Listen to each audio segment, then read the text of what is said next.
I will register my continuing objection, Mr. Chair. I will question the objectivity of these proceedings if you will not allow me raise these points. Maybe in the plenary this afternoon I will raise it.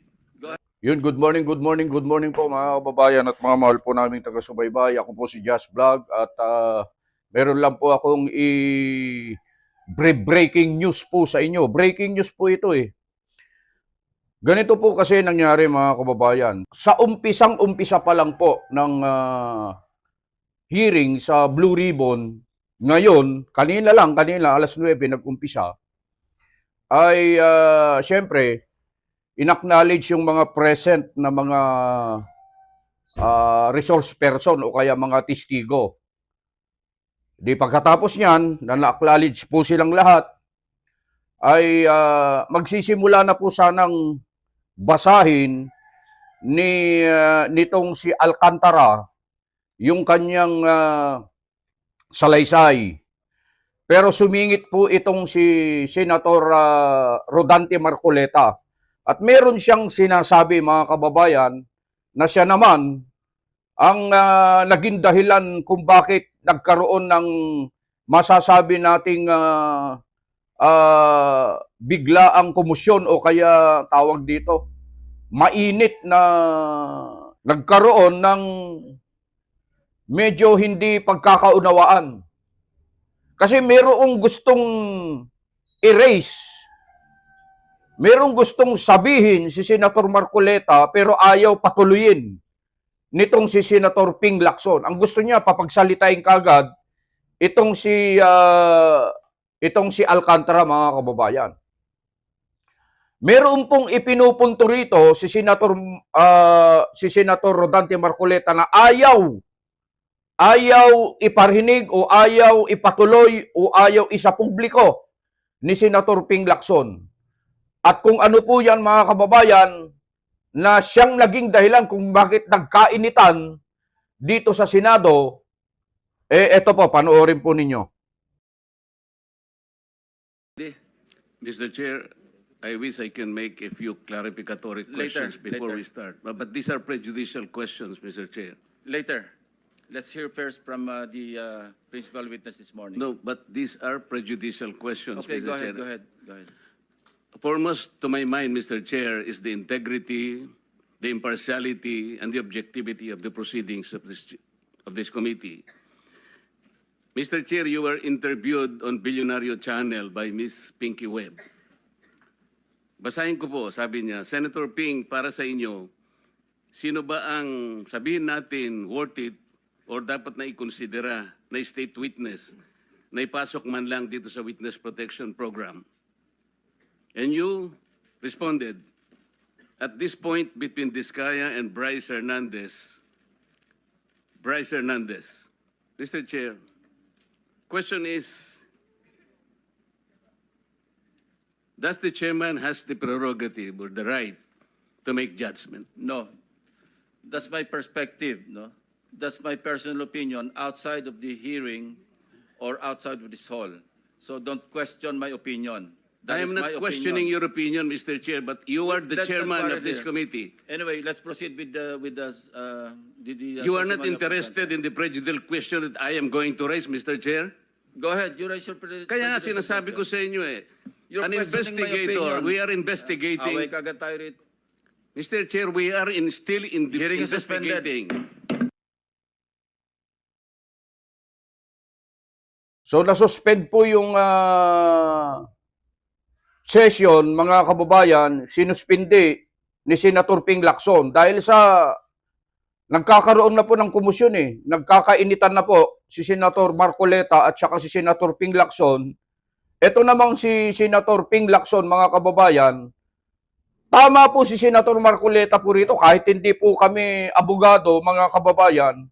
Kung ikaw ay chairman ng Blue Ribbon Committee, hindi ka pwedeng magbigay ng ganitong mga pahayag, lalo na po sa mga mainstream media.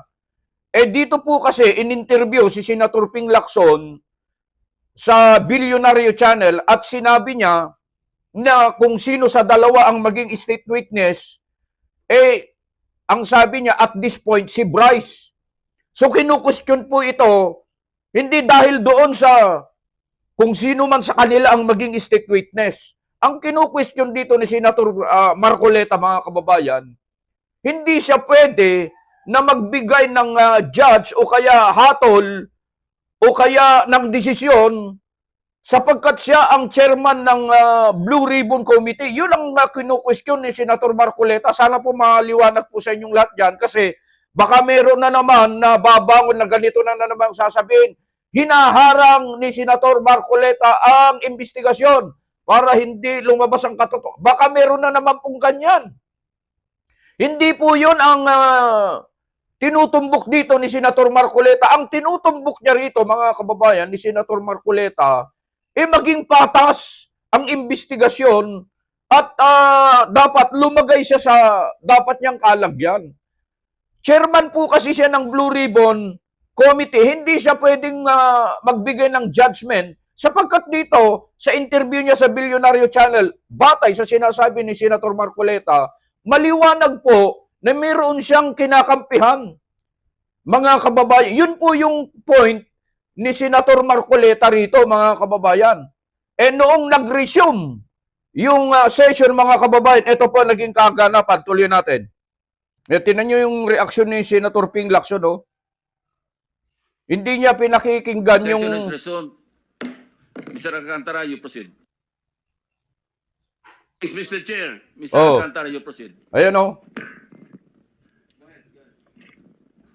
I will register my continuing objection, Mr. Chair. I will question the objectivity of these proceedings if you will not allow me raise these points.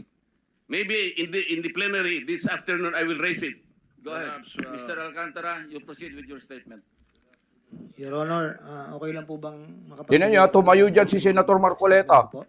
Proceed, proceed. Ano bang gagawin natin dito? Moro-moro na po kasi nangyayari, mga kababayan. Magandang umaga po sa inyong lahat. Tinatangka ko po na Nakat ko na pala doon. At dyan, kung itutuloy pa natin yung video, mga kababayan, medyo tumayo dyan si Senator Marcoleta. At meron siyang gusto sanang sabihin. Pero inano siya ng mga kanyang mga kasamang senador, mga kababayan. Mga kababayan, ito po ang point natin dito. Hindi natin sinasaydan si Senator Marcoleta, hindi rin natin pinapanigan si Senator Lacson, pero tignan natin po kasi yung point ni Senator Marcoleta rito, mga kababayan.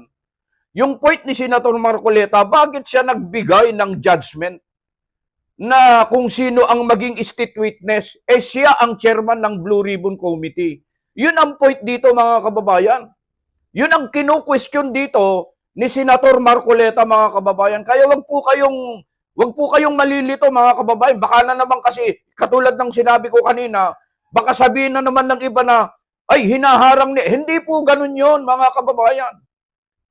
Kung malawak ang inyong pangunawa, mga kababayan, sa mga pangyayari dito pa lang sa simula, dapat makita nyo kung sino po dito, mga kababayan, ang talagang naghahangad ng katarungan at naghahangad ng tunay at totoo kung talagang hindi muro-murong investigasyon yan, mga kababayan. Dapat pinatuloy niya si Senator Marcoleta para sabihin niya kung ano yung dapat niyang sabihin bago